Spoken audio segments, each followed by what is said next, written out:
Di zaman sekarang ini, siapa sih yang nggak mau kerja jadi aparatur sipil negara alias jadi PNS? Sebagian banyak orang pasti mengusahakan dirinya agar lolos dalam tahapan tes PNS. Tapi perlu diperhatikan nih, jangan sampai seperti kejadian satu ini. Gara-gara sang suami kelewat rajin belajar demi ujian PNS, wanita ini memilih bercerai lantaran merasa diabaikan.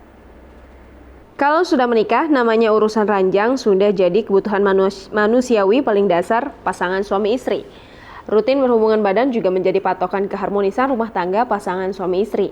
Namun apa jadinya bila urusan ranjang amburadul gara-gara sang suami terlalu getol mengejar mimpi jadi PNS?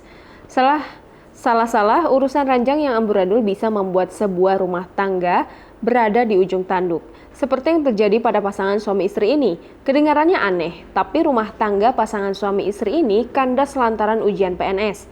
Ya, sang suami yang bermimpi menjadi seorang PNS tentu saja tak melewatkan kesempatan ini. Tanpa ia sadari demi mewujudkan mimpinya sebagai seorang PNS, sang suami tak tahu bahwa ia telah menyakiti istrinya. Bukan hanya menyakiti sang istri, pria ini juga tidak tahu bahwa obsesinya pada ujian PNS telah membuat rumah tangganya amburadul. Dilansir dari sosok.id dari kompas.com dan Auditi Sentral, kasus perceraian ini terjadi pada pasangan suami istri di Bhopal, India. Saking anehnya, kasus perceraian pasangan suami istri ini sampai menyita perhatian media setempat. Kasus perceraian berawal ketika sang suami mulai mempersiapkan dirinya untuk mengikuti ujian sebagai pegawai negeri sipil. Ujian masuk sebagai PNS di Komisi Layanan Publik Gabungan yang cukup sulit membuat sang suami mati-matian belajar. Hampir setiap hari sang istri melihat suaminya sibuk belajar nyaris tanpa istirahat. Lantaran begitu getol belajar, sang suami perlahan-lahan mulai mengabaikannya.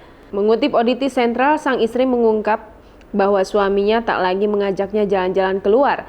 Jangankan jalan-jalan keluar, sekedar berbicara dengannya saja di rumah nyaris tak pernah. Puncaknya, ketika kesibukan sang suami belajar ikut merusak kehidupan ranjang mereka, tak tahan terus-menerus diabaikan oleh sang suami, wanita yang tak disebutkan namanya ini pun meminta cerai. Namun sayang, permintaan bercerai ini tidak diluluskan begitu saja oleh hakim setempat. Dalam sidang dengar pendapat, sang suami mengaku bahwa ia mengetahui dengan sadar keluhan sang istri. Tetapi lantaran menjadi pegawai negeri adalah impiannya sejak kecil, sang suami mengaku mencurahkan seluruh waktu dan perhatiannya untuk belajar.